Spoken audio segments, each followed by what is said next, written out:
Welcome to EDPA 120. My name is Laura Hensley and I'm really glad to have you in class this semester. I wanted to give you a little tour of Blackboard. I've updated it since last night's first class and also kind of review a little bit of the book.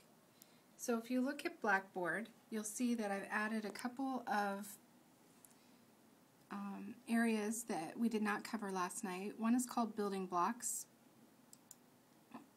And there's a photo that I found on Flickr, and it's quite a creation of building blocks and bridges.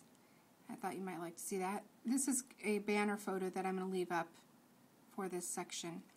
And you'll find here some different materials that we cover in class and helpful hints that you can continue to review to help you with your classroom. And then my grades, you can click on that and find your grade. I'll be posting weekly, usually not more than once a week.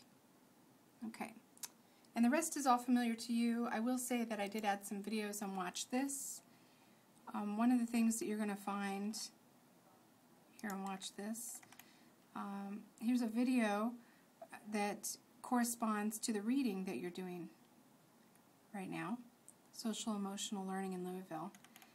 Here's a video on respect that a school counselor made for his students to learn more about respect. It's kind of goofy, it's kind of interesting.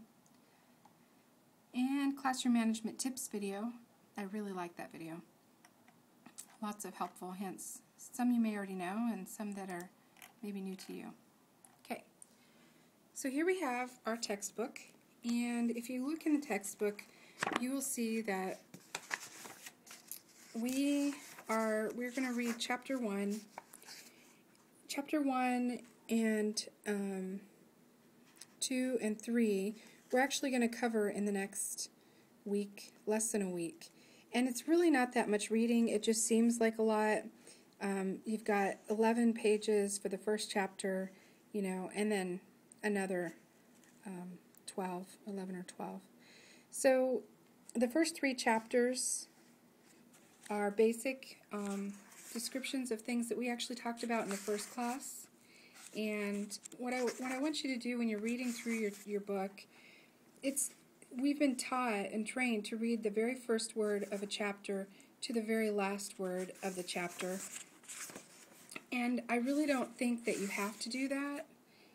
I really like to read the very last paragraphs, the last summary of a chapter first, and then go back through and see what this chapter is really about. Looking for different headings, looking for boxes that tell about this chapter, and get a good feel for it. Look at activities, and then go back and read through it. So if you spend about 15 minutes in the morning and 15 minutes in the evening, you should be able to read these 23 pages pretty quickly. Well, I'll see you guys in class on Wednesday.